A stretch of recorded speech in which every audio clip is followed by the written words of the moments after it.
Nito mga nakaraang buwan, may ilan-ilan na ako mga nababasang shinare sa amin na katulad nito.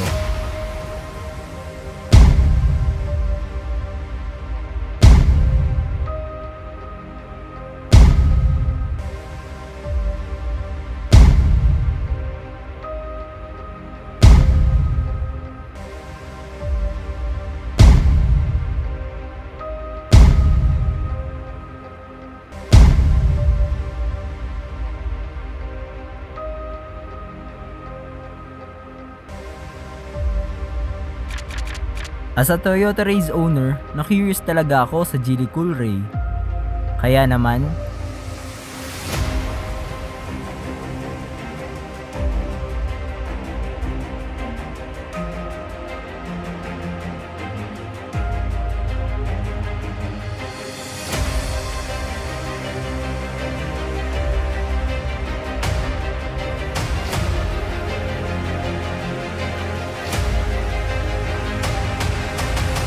let's have a no-bias in-depth review with the 2023 Geely Coolray 1.5 Sport Turbo SE. Simulan na natin. Intro.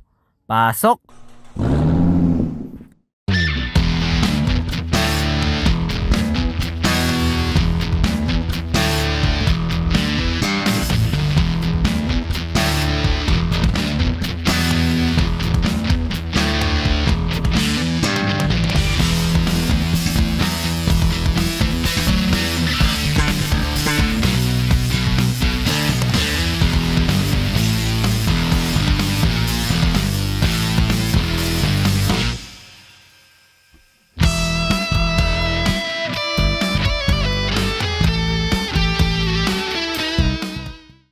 Quick history muna tayo. Geely was founded on 1986 for science and technology innovation. Tapos pinasok ang motorcycle industry noong 1994 kung saan sila yung pinakaunang Chinese privately owned motorcycle company sa bansa nila. Then, noong 1997 nila pinasok ang automotive market. At alam mo ba na noong 1998 at 2002 nakapasok agad ito sa top 10 car companies sa buong China? Fast forward, noong 2010, si Geely na ang may-ari ng Volvo, a luxury car manufacturer from Sweden. Actually, Geely is currently using the Volvo technology in their own cars. Wow. Tapos fast forward ulit, Geely na din na nagmamay-ari ngayon ng Sweden's Polestar, Malaysia's Proton, Sweden and China's Lynk & Co. na nag-set ng dalawa, I repeat, dalawang Nürburgring records at FIA World Championship. Di basta-basta yung mga yun. At ng England sport and racing cars manufacturer na Lotus. This made Geely as one of the biggest car company in the world. Fast forward naman sa Pinas. Noong September 2019, Geely Auto was officially launched with their first car dito, yung Geely Coolray. Now, let's start with its exterior. Dito muna tayo sa front fascia niya. Sa top of the line variant na ito, gloss black ang roof color niya with panoramic sunroof and silver roof rail. Malawak ang windshield niya for better visibility. And then, may dalawang intermittent wipers with washer fluid nozzles. Dito sa hood, makikita nyo yung sexiness ng character lines niya.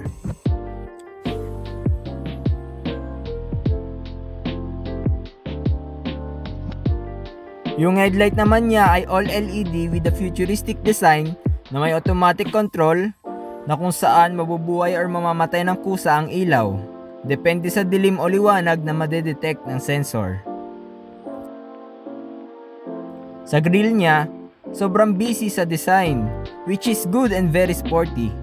With trapezoid grills, red accents below Geely logo at the center, with the front camera above it, and two red accents here sa may kanan.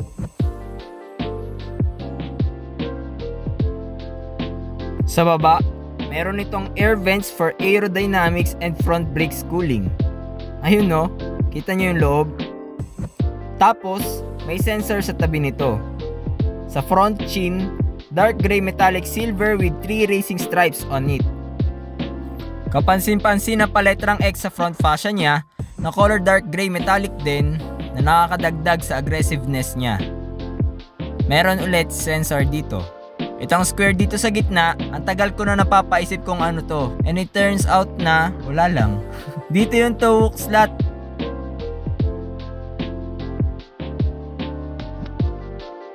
At ayan, sa center front chin, carbon Lodi effect.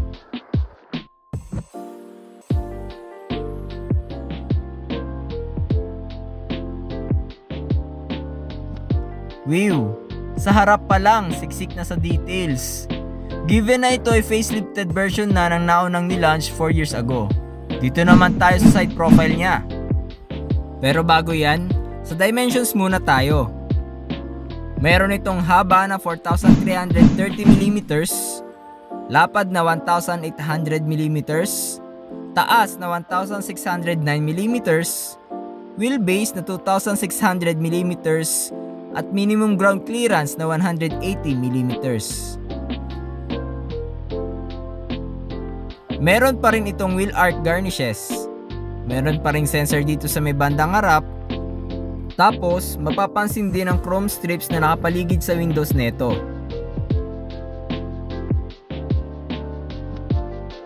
Again, two-tone colored ito with black top for a floating roof effect with a silver roof rail.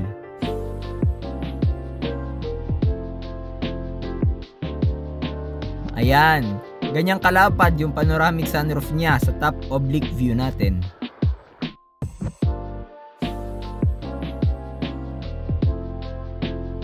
Itong power adjustable side mirror niya ay powerful with blind spot monitoring, na mayroon ding heating function pag nagfa-fog at pag malakas ang ulan. Stig. Carbon Lodi ang taas na part with repeaters. Silver accent sa gitna at matte black sa baba na may camera for the 360-degree view.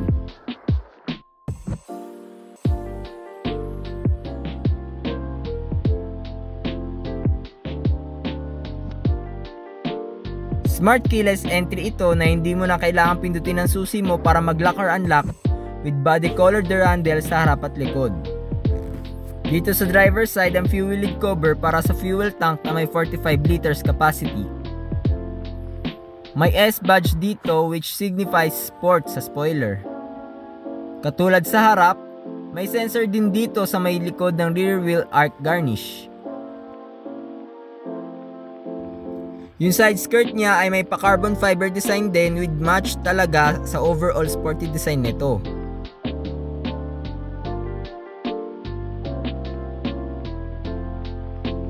May door plastic garnish dito sa baba na may parang stripe design dito sa harap. 18-inch blackout alloy wheels ang mags niya with 5 studs and a Geely logo sa gitna. Ang gulong naman niya ay 215/15 Continental Ultra Contact tires. McPherson strut ang suspension dito sa harap with ventilated disc type front brake system with red caliper. Napakagandang combination talaga ng black mags and red calipers.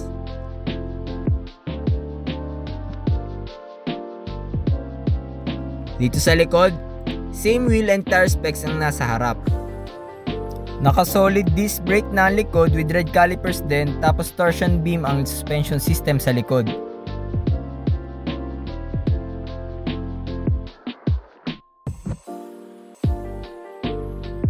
Dito naman sa rear fascia. Again, sport type ang tawag sa napakaangas na spoiler neto with third brake lamp sa baba neto.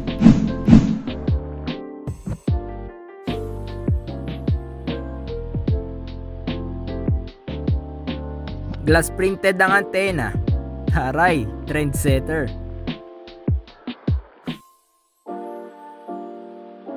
May rear defogger ito with intermittent rear wipers.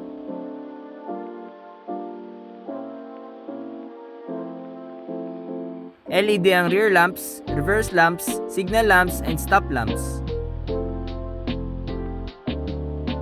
Long brush metallic accent dito sa may gitna with Geely scriptures.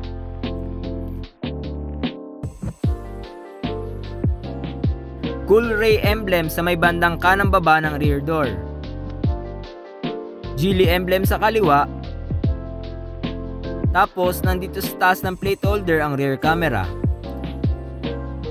Dito naman sa baba, meron itong sporty design pa rin na diffuser with red accents and the center reflector. Rear sensors dito at dyan yung tow hook slot. Meron ulit reflector sa magkabilang dulo.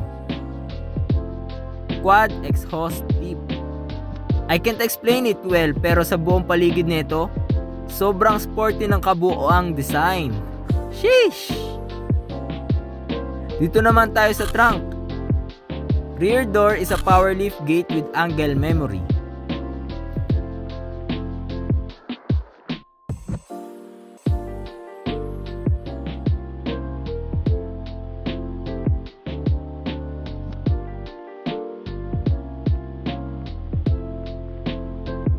Ito yung trunk niya, which has a 330 liter cargo capacity na meron ng tonneau cover.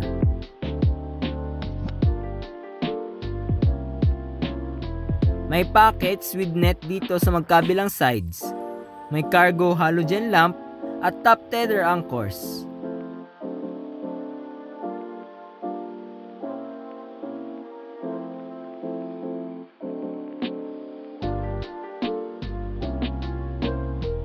Flat na flat itong cover, tapos sa ilalim ay may lalagyan ng tools at kung ano-ano.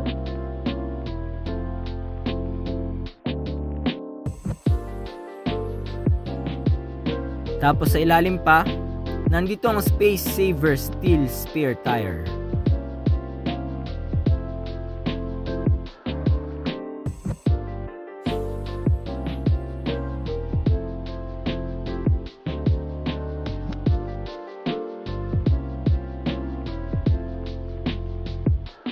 Alright, let's go inside. Second row muna tayo. Ito ay tsura ng rear door panel na itong GCR. Meron ito syempreng child lock sa may gilid. Soft touch with leather itong ibabaw. Aluminum brush finish design dito. Integrated under lever sa door handle. Cool design. Soft padded with leather and red stitching dito. Hard plastic itong black panel, tapos soft padded din itong maroon dito. Silver with chrome ang power window switch at may pocket na malapit dito. May speaker naman na parang may something na Chinese design dito sa may baba. May pocket at bottle holder na medyo maluwag naman.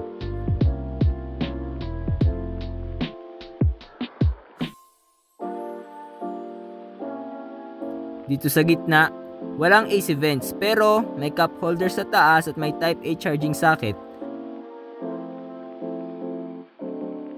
Then, may maliit na pockets dito sa baba. Walang step sill dito. Hindi ganong kalalim ang floor sa likod.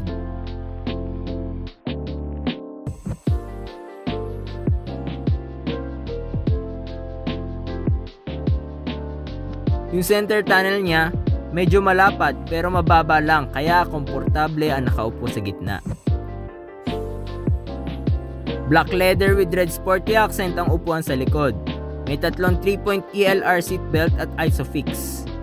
Then, mayroong center armrest with 2 cup holders. Meron din itong tatlong adjustable headrest. May door handle sa likod at harap magkabilaan with hook for hanging some things like clothes. May ilaw magkabilaan sa likod. Tapos, ang maangas dito, black ang headliner.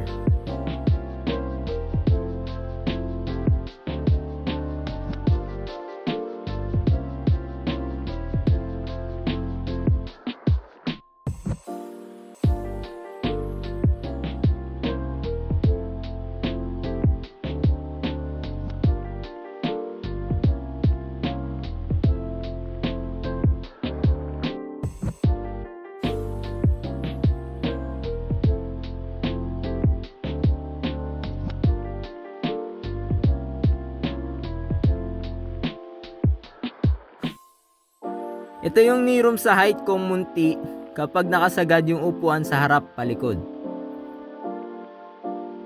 Dito naman tayo sa front passenger area. Dito sa door panel sa harap, halos same ang composition sa likod.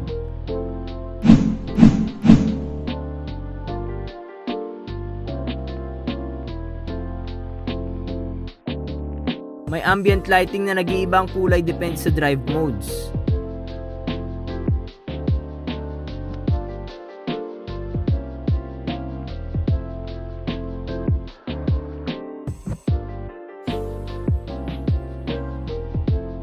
O nga pala, yung maroon dito sa may baba sa lahat ng pinto ay plastic. Akala ko kanina leather. It means pulidong pagkakagaya sa maroon leather sa may taas na part.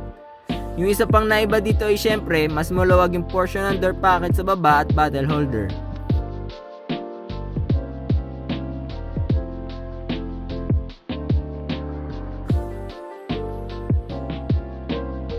Walang step sill dito.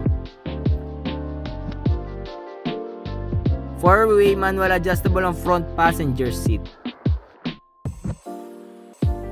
Kumakawa yung nakatagong console sa ilalim na may infotainment output, charging at cigarette port o.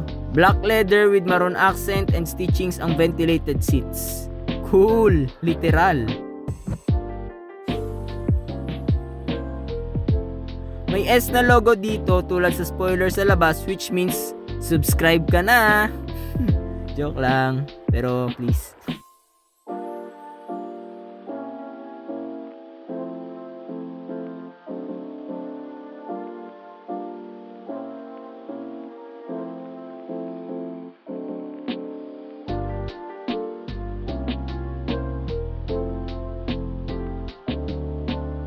May tweeter nga pala dito sa may quarter part ng window. Napaka-forma and elegant at the same time ng dashboard. Soft padded ang ibabaw na to with maroon leather.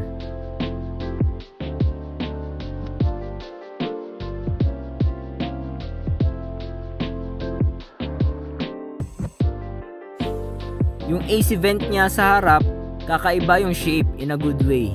Lakas maka-futuristic na silver accent at chrome and black combo. Brush aluminum itong gitnang part na may ambient lighting din tulad sa doors. Tapos, plastic to.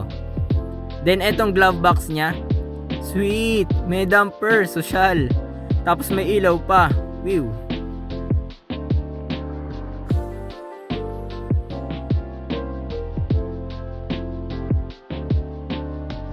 Sobrang luwag for me ng room dito sa paa ko.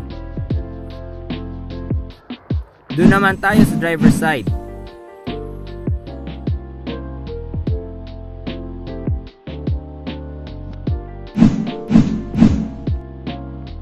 Ito ang door panels niya. Katulad ng sa kabila ang design syempre. Ayan, dahil nakaon na itong GCR, kita na dito yung ambient lighting na sinasabi ko kanina. Ito lang ang naiba dito sa kabila. Nandito syempre yung full control sa lahat ng windows, window at door lock switch, side mirror power adjust knob at retract switch.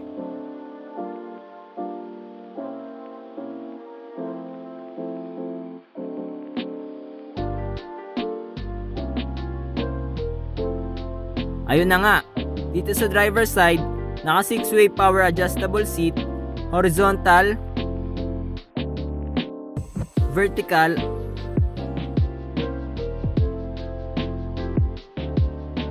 at recline setting.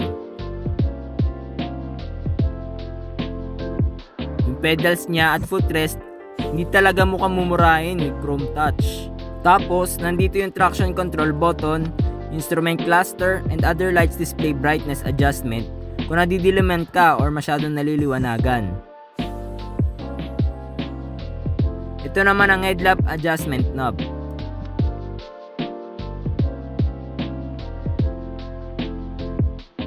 Katulad din syempre ng sa kabila ang air vents dito. Ito yung design ng LED instrument cluster. Nagbabago siya based sa drive mode na pipiliin mo. Ito yung standard, yung normal, eco,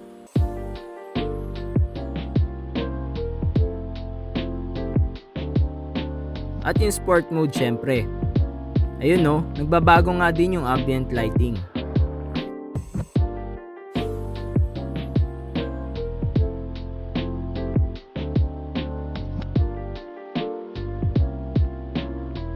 Dito sa may left part ng steering wheel yung cruise control button settings.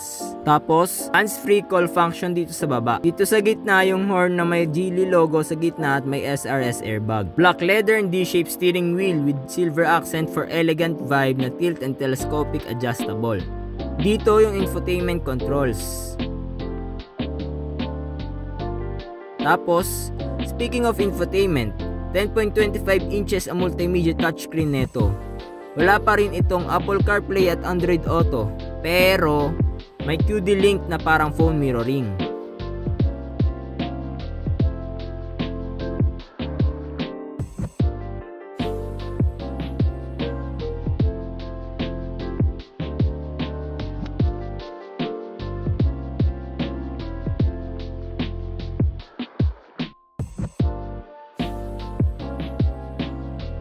Dito sa may baba ng infotainment yung power button and volume switches.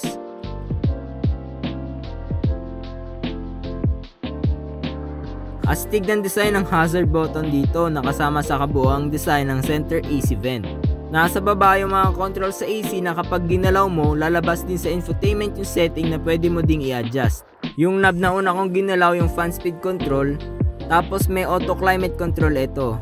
Tapos ito yung off switch. Dito sa kabila yung temp knob, AC on and off switch, recirculation switch, vent mode switch. Tapos ito yung rear defogger switch. Tapos ito naman yung front defogger switch. Ito yung shift knob niya na medyo nakakalitong gamitin lalo kung first time gagamitin. Pero madali namang matutunan. Ito yung park button, click mo lang yan. Nandito sa harap yung operation button na need mo i-press tapos shift para mag-reverse. Tapos palikod pag drive, then pakaliwa kapag magma-manual mode ka, wherein you can use the awesome paddle shifters here or your shift knob to shift.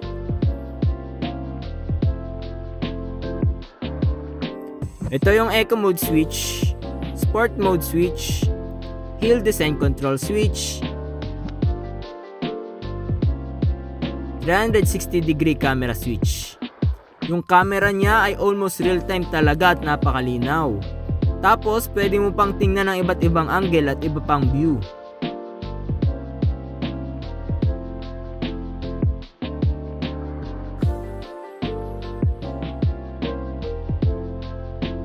Ayan o, bubukas din ang pinto sa animation nung binuksan ko yung pinto dito.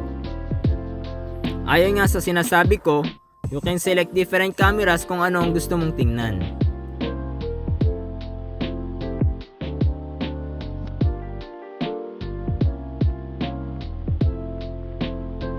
Then, ito yung active park assist button. Unfortunately, hindi ko siya na-test sa video na ito. Tapos, ito yung proximity sensor switch. Ito naman yung electronic parking brake lever, then sa baba nito yung button for auto brake hold function na ipapakita natin mamaya sa test drive. Sa tabi ng mga yun ay parang may pocket na pwedeng paglagyan ng mga RFID cards etc. Tapos dito may another slot dito, pwede siguro ang coins or kung ano man, then sa tabi nito ang cool shape ng cup holders. And then, ito yung loob ng center armrest nito. Maluwag pa rin. Tapos yung center armrest niya, padded with maroon leather all over it. May lalagyan pa nga pala dito na may rubber, pwede sa mga phones. Tapos ayun na nga, sa baba, nakatago yung nabanggit ko kaninang kumakaway ng mga socket ports na may maluwag pa ring lalagyan.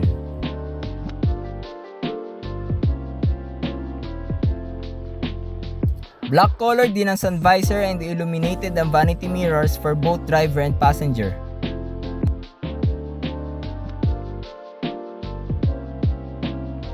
Manual ang day and night function ng rear view mirror.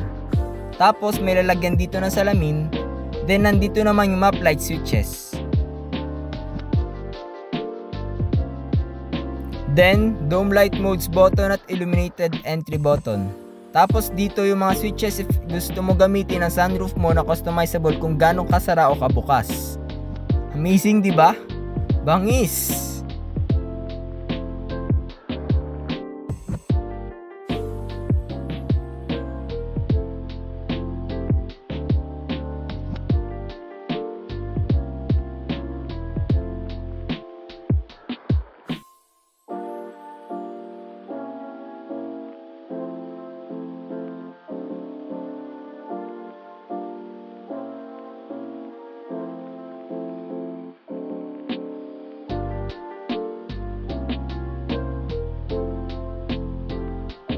Oh, hi asphalt!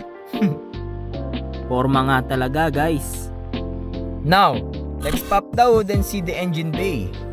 Pero bago yan, gusto ko lang magpasalamat sa Geely Lipa Gateway Group for giving me permission to vlog this unit. Special thanks syempre kay Brad Jeffrey Lasig. Siya yung agent ko dati nung nakuha ko si Asphalt. Nandito na siya sa Geely ngayon. Kaya pag gusto nyo ng kahit anong Geely na sasakyan, kontakin nyo lang siya at sabihin nyo lang na subscriber kayo ng YouTube channel natin para matulungan niya kayo at mabigyan kayo ng discount and freebies. Maasikaso yan, promise, based on experience. Basta Geely, kay Jeffrey. Okay, tuloy na tayo sa engine and drivetrain specs nito. Actually, ang technology na ginagamit ng Geely ay katulad nga ng sa Volvo. Again, luxury car brand ito from Sweden na pagmamay-ari ng Geely. Kaya hindi ito basta-basta. Ang makina nito ay G-powered, which means it's second generation turbo and fuel injection technology lightweight alloy engines. 1.5 liter ang displacement at inline 3 gasoline turbocharged with dual VVT na parang VTEC ng Honda, VVTi ng Toyota at Mavic ng Mitsubishi.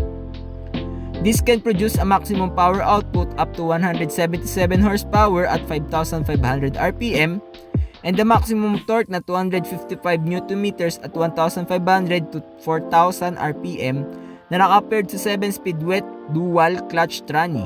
Hanep, ang lakas! Tapos, 1,340 kg ang curb weight and yung average fuel consumption nito ay around 14 to 18 km per liter.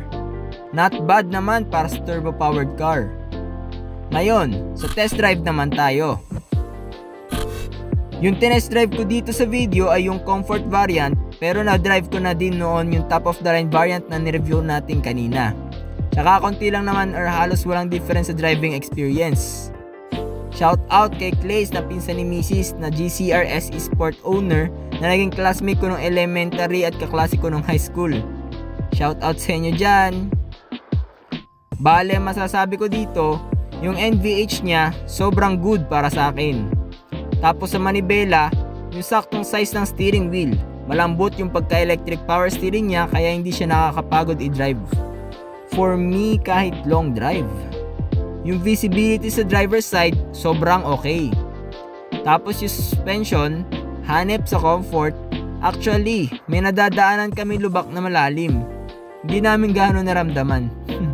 Tsaka yung feeling na nagmameno ka sa loob ng gantong ka-sported ka-eleganteng disenyo na sasakyan, ang sarap sa pakiramdam eh. Pag-usapan naman natin ngayon yung mga tech and features na hindi ko pa nabanggit. Yung total airbags nito ay 6, isa sa driver's side, isa sa passenger side, 2 side airbags at 2 curtain airbags. Tapos, may anti-lock braking system ito for safer braking sa biglaang pagpreno sa mga challenging surfaces. Meron na din itong traction at stability control na kung saan mas makokontrol mo ang sasakyan kahit sa mga biglang liko at slippery na daan para hindi basta-basta madulas, for more safety din ng mga nasa loob ng sasakyan at mga nasa labas ng daan. May Hill Start Assist Control or HSA or HAC na kung saan hindi ka na mahirapang umabante sa mga paahong lugar dahil hindi na agad ito atras kahit hindi ka agad makaapak sa silinyador or preno. Mayroon din itong Hill Descent Control na napakalaking tulong kapag palusong ka or pababa sa mga matatarik na daan.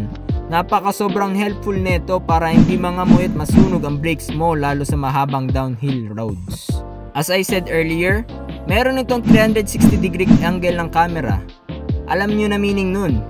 Pero ang pinaka nagpa-amaze sa akin, specifically while driving the top of the line variant noon, meron itong turn signal camera function na kung saan mag-o-open yung camera sa side kung saan ka nag-turn signal para siguradong walang blind spot. Na-amaze ako na sobra dun, promise. Yung mga proximity sensors niya ay hindi lang sa harap at likod. Meron din itong corner sensor sa harap at sa likod para walang reason para hindi mo makita or malaman kung may something sa blind spot mo while parking. Tapos kung driving naman, meron itong blind spot detection. Self-explanatory na yan, kaya blind spot, sorry ka na lang. Nalimutan ko palang bagitin kanina pero naka-push start na nga pala ito obviously. May stock tire pressure monitoring system na din ito para monitored mo kung ang mga tire pressure sa lahat ng gulong mo sa pamagitan lang ng pagtingin sa instrument cluster mo. Syempre, tulad na nabanggit ko kanina, meron itong cruise control para makadagdag sa comfort mo while driving at certain highway speeds nang hindi na kailangan nakaapak sa gas pedal. Ito pa yung isang feature na napakabihirang sasakyan lang within this price range ang meron. Meron itong Active Park Assist, from which may iseset ka lang at kailangan sundin sa instruction, tapos kusa na itong paparada na hindi ka nahihirapan. Meron din itong remote start para hindi ka pa nakasakay, pwede mo nang buhayin ng makina at mapalamig ang interior. Bagay na bagay kapag matagal na nakapark ang sasakyan sa mainit na lugar. Yung nabanggit ko kaninang auto brake hold, useful siya pag traffic para hindi mo nang kailangang iapak na matagal ang paa mo sa brake pedal. Tapos konting pitik lang ng konti sa gas pedal, aabante na ulit. Ang dami no? Ewan ko na lang kung malugi ka pa dyan. Sa dami ng features na mga yan, magkano nga ba ito? Mayroon itong tatlong variant as of today. Comfort Turbo SE, ito nga yung tinest drive natin na nagkakalaga ng 1,083,000. Premium Turbo SE na nagkakalaga ng 1,218,000. At yung nire-review natin na top of the line, which is the Sport Turbo SE na nagkakahalaga ng 1.299 million. Now, based on my observation, here are my likes and dislikes. Actually, napakaraming bagay na kagusto-gusto talaga dito. Pero syempre, magbigay na lang ako ng top 3 ko tapos generalize ko lang dahil baka abutin pa tayo ng ilang oras dito. Una, i-overall ko na. Sobrang siksik sa tech and features. Saan ka makakita ng ganyang price tapos sobrang daming tech? Pangalawa, syempre yung overall design niya, both sa interior at exterior. Pinagsamang aggressive at luxurious eh. Hindi ka pa pumapasok, neckbreaker na. Lalo na kung pumasok ka pa. Sheesh na naman. Pangatlo, yung driving performance niya. Well, I know marami pang mas malakas dito na sasakyan. Pero sa segment na to, baon ka sa upuan lalo na sa sports mode when you floor it. Sa mga not so good for me, pero tolerable naman, ay ang mga sumusunod. Una, walang Android Auto at Apple CarPlay, pero mayroon namang QD Link nga na parang phone mirroring as I said earlier. Kalawa, yung drive mode buttons, medyo malayo siya sa may steering wheel or dashboard. Pero ayun nga, sana yan lang, it's not a big issue. Pangatlo, based sa ibang owners at kahit naman mismo Geely ay aminado, limited car parts availability. Pero ginagawa naman nila ito ng paraan. Besides, kumakalat na ngayon ang marami mga suppliers dahil syempre tumataas ang demand nito. Now, in summary, alam ko na kung bakit madaming may gusto at nagtatanggol para sa Coolray. Sa mga nagsasabing made in China lang ito, siguro alamin muna natin kung saan din gawa yung mga sikat at mamahaling mga brands ng cellphone at ibang gadgets mo na pinapangarap din ng lahat. Sana itigil na natin yung kababash sa bawat sasakyan ng bawat isa. Dahil kahit anong sasakyan naman talaga ay may kanya-kanya talagang advantages at disadvantages matuto na sana tayo mag-appreciate kung ano ang meron tayo at meron sila. Ayun lang. Peace for everyone. Beep beep sa daan. And subscribe ka na dyan. Maraming salamat. Keep safe. Ride and drive safely.